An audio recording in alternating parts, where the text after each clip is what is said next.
Hello and welcome to Punky's World. I got another fun adventure for you, and yes, today involves the thermoelectric fridge. Here we go, we got a unit right here. It's complete, doesn't work. Let's do the smoke test and see what happens. It's my favorite test because it's either gonna go up in smoke or absolutely nothing's gonna freaking happen. Here we go. Oh. Do you hear that? Let's bring the camera closer.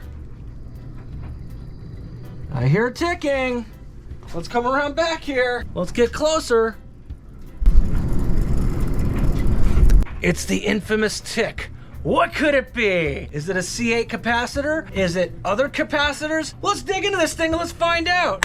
Obviously something is going on with the circuit board. We've been down this road before, so let's just continue to go down this road and see if we can make this thing right. First thing we want to do though, we're gonna unplug this bitch. Why? We don't need to get a little extra jolts through our bodies and all that. So let's rip off the back, get your plastic bag ready. Why? Because you don't want to lose the damn hardware. It's always a pain in the ass. Let's open this bitch up. Screws in the bag, ladies and gentlemen. Look at that, screw in the bag. You put the screws in the bag. You put them in the bags, you won't have a problem in losing the screws. Okay, you know what? I'm just gonna put them on top real quick, and I'm going to put them in the bag just because I'm sick and tired of having to open the bag up, put it inside. So, and it looks like this case needs to be adjusted because it is all bent to shit. I don't know if that's because it was in the bed of my truck or not, but I'm wondering if it's because it was in the bed of my truck and there's stuff that just got beat up in there. I'll have Grover come over here and he can stomp on it like that. He can flatten it out for us and fix it like it'll be brand new. It's gonna be great. Here we go, back on target here. We're opening this thing up. It's seen better days. I'm gonna put these screws that I put on top, I'm gonna put them in the bag. All right, we got 3 more of these bitches. Let's keep going. All right, look at that. We got some filth right there, typical. Looks like the fan spins. I don't think we're gonna have too much of a problem with these connectors for a few reasons. One, they're all color matched. Like for example, right here is red. There's a red little deal there. There is white, but I'm gonna kick a little Sharpie and I'm just gonna mark that one. Greens for money and weed. Why not? Let's do it. Okay, look at this. See? Green. Now we don't screw that up, we just unplug it. Bam, got that out. This one's pretty self-explanatory. It's got 3 pins. There's no other 3-pin one on there unless you're talking about 110 side. Let's get some dikes, or for all you people that get offended out there, diagonal cutters. Jesus, don't cancel me yet, all right? All right, we got our diagonal cutters right here, and we're just gonna do it right here. Bam, look at that. Cut the red wire. Beep, beep, beep, beep, beep. Let's rip that circuit board out. Take this screw out right here. There's one right there. Oh, how cute. And we got the board out. We got a lot of different capacitors on this board. 1, 2, 3, 4, 5, 6, 7, 8, 9, 10, 11, 12. Is that one bulging a little bit? I can't tell. It looks like it might have a little bulge to it. There is a C8 cap, which they keep it right here. These also go bad on this style board. This is different from other fridge boards that I've done in the past. But you know, the only real way to do it is we got to just get our meter on it and test each cap. See which ones have the funk going on with them. All right, this old chestnut right here, I love it. This MESR meter. This is so awesome for testing. It's so awesome for chesting caps. It's so awesome for testing caps. Meter's on. We're gonna zero out our meter real quick. We're zeroing it out. Close enough. I'll take it. Good enough for government work. Oh, look at that. Right there, bad cap. Found one. This isn't even the C8. This is the C7 cap. So what's up with the one behind it? Let's check that one out. That's a good cap right there. Orange, you glad I didn't say banana? We're gonna mark this one right there. That's a bad cap. This is the actual C8 cap. We will check him as well. That is also a bad cap. We got 2 bad caps on this bitch. Look at that. This one right there is a dud. That one right there is a dud. Let's keep checking caps on this thing. Why not? Welcome to the cap party, everybody. Here's the other cap right here. It felt like it was bulging a little bit. I might just replace it anyways because it feels like a slight bulginess to this one here. Let's see what it reads. That's actually a good cap, but you know, we're gonna replace it anyways, just because when I sell this fridge, I don't want it to come back. I want the customer to be happy with it. I want it to last a long time. And when we replace these caps, we're actually gonna put a little bit higher voltage cap inside of there. It's gonna be the same capacitance rating, but it's gonna be just a higher voltage, because I think that's what kills so many of these boards, is that they use under voltage caps for it, and it's just no good. It's not good. You need the right voltage. Otherwise, they don't use the right voltage. You're going to have problems down the road, and you don't want to have problems down the road, because then the customer gets it and you sell it, and then like a month later he's like, hey, this thing don't fucking work, and then it's like, hey, I'm sorry, you bought it. It worked when I sold it to you. I don't play that way, so I want to make sure that the caps are good, it's upgraded enough, and it lasts a long time. We have a good cap right there. Good cap. Awesome. We'll put a green mark on it because that one is good. Good cap right there as well. Cool. We'll put a nice little green mark right there. Draw a little happy tree right next to it. Just a little happy tree. Make it nice and happy next to some happy clouds, next to some happy resistors. This is going to be such a wonderful thing. It is just a wonderful way to paint a picture. We're going to check these other caps right here. Looks good. All right. I think this is another cap next to it. That's a good cap too. Awesome. We're gonna mark these two in green. Let's check this one right here. Oh, look at that. We got a bad cap. Another bad cap. Okay, done. No, I'm getting nothing on it. Well, he's coming out. We're gonna replace him too. 1, 2, 3, 4, 5 dead caps. Let's keep going. Check this one out right here. That's a good cap. Good cap. Good cap. Good cap. Good cap. We got 5 dead caps on this and a bunch of green ones, which are perfectly fine. This one is, I wouldn't say it's suspect, but I feel like it's not flat, and maybe it's starting to bulge slightly. Even though it works, we'll probably swap it out anyways. I'm sure I have another one of these in stock. This cap right here, we'll start with that. And just like that, we got a cap out. Let's see what we got here. This one is a 47 microfarad 25 volt. We're gonna up that to 50 volt instead, which it'll probably be better for the boards in general. All right, we have a 47 microfarad 50 volt. We're gonna upgrade the old capacitor to this one because this will be better for it. It'll have a higher tolerance and it won't hurt it as long as the microfarads match. We got them through there. We're gonna, just like a woman, we're gonna spread our legs right there. So that way it kind of stays in place. We're gonna bring down our gun to about 360 degrees Celsius.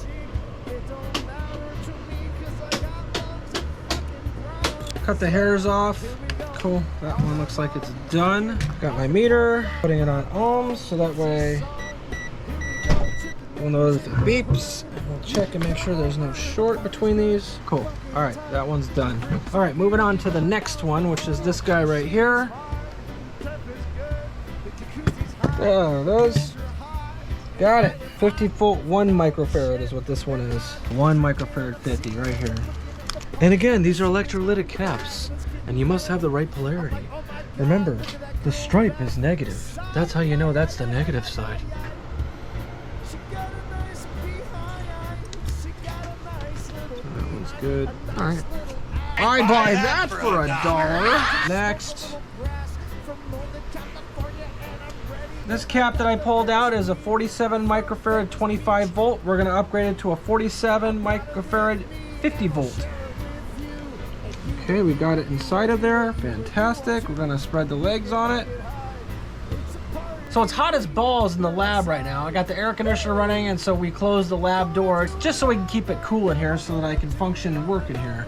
Okay, that one looks like it's soldered nicely. Good. And then we'll double check our other leg, which we put a bead of solder on. And I'm not going crazy with the solder, just a tiny bit just to get it in place. It's just one little hole it's got to fill up. Phil, last name Maholan. Hello, my name is Phil. Phil? Yeah, Phil Maholan. Never heard of you before. Oh, I'm from the other town. You guys don't have a friend named Phil Maholan? I'm gonna trim this hair on this one, just so Papa Bear can see what he's doing.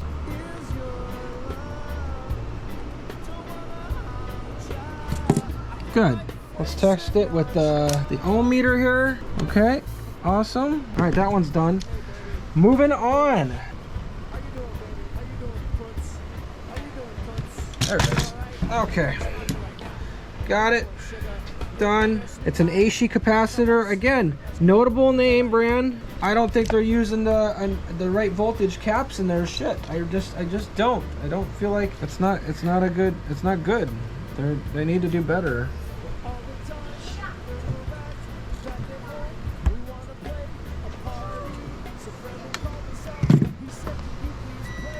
Five dead caps. Look at that. Wee, wee, wee.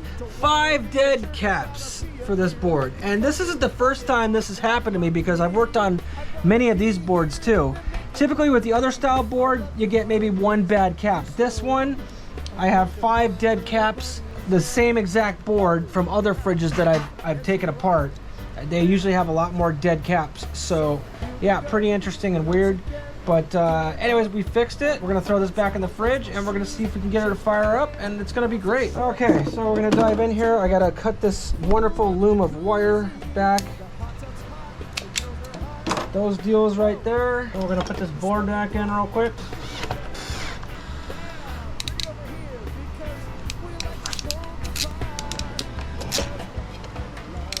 This in. All right. Here we go, the old smoke test. Let's see if she blows. Ready, and... Oh, I heard something beep. Look at that. We're back in business. Let's see how low this one goes. Okay, it goes to 50 degrees. I'll take it. It's got a little light on the inside. Nice. Awesome.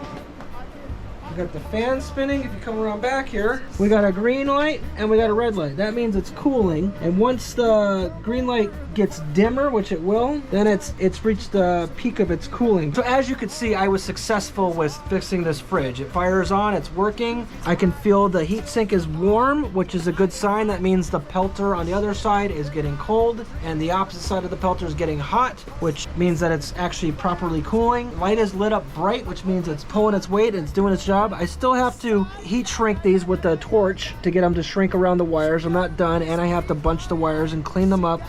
But before I do that, I'm gonna let the unit run. Once we make sure it gets down to the appropriate temperature and everything's good, then we're gonna do a thorough cleaning on this. We're gonna take the fans off, we're gonna clean the whole heat sink out, clean the fans, scrub the whole thing, and maybe we'll have Grover come and jump on that back plate while he's playing a tune for me in the background. I think that would really tie the video together as a nice ending for this wonderful thing. I'm gonna instantly snap my fingers, and it's gonna be like an hour or two, and we're gonna see where we're at.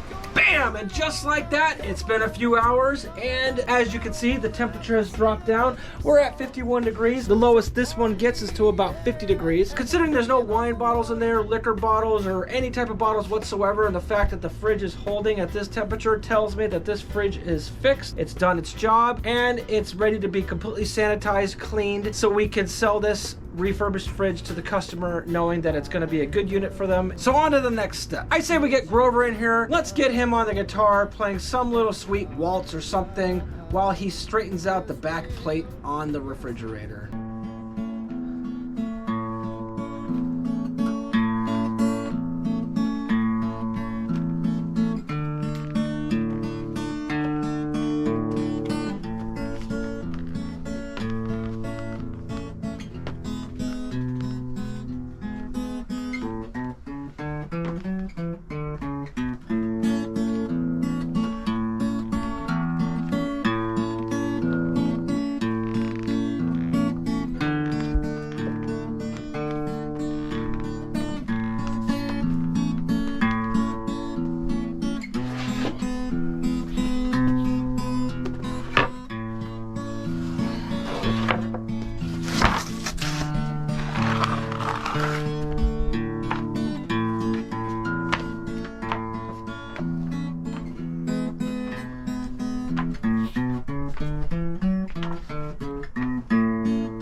Well, even with Grover's jaunty tune, he was able to straighten it as much as he could, but it still has a little bit of dent in the back. It doesn't matter, you're not gonna see the back side of the fridge, but it has improved. But anyways, while we're here right now, let's take some alcohol. I'm gonna put some on the rag like this.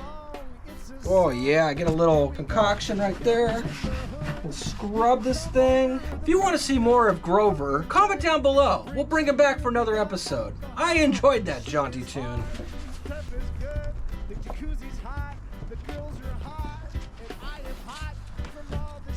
Alright, now we're going to unplug this thing. We know it gets down to the appropriate temperature. So it's good, so now we can start the next process.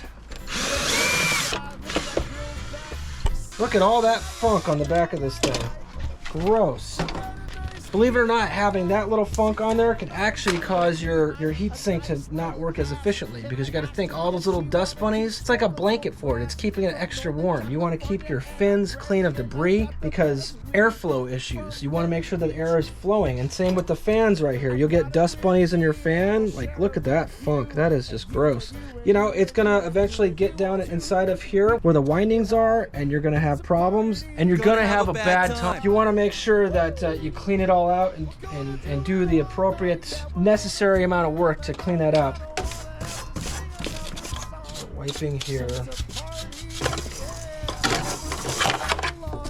And you can get a little bit deeper on it. Now we're going to get some electronic parts cleaner. It's made by WD-40. It's an actual contact cleaner solution. It's quick drying, so you can literally spray circuit boards with it. It won't leave any residue, and it will clean it. Spray it in your fans. It won't hurt it. It's completely safe for your electronics. See, there's still some funk on the back of the blades right there. So we need to clean each individual blade. And yes, I can take off this back plate if I want to. It's not necessary because I can still get my rag in between each one of these fins and I can clean it.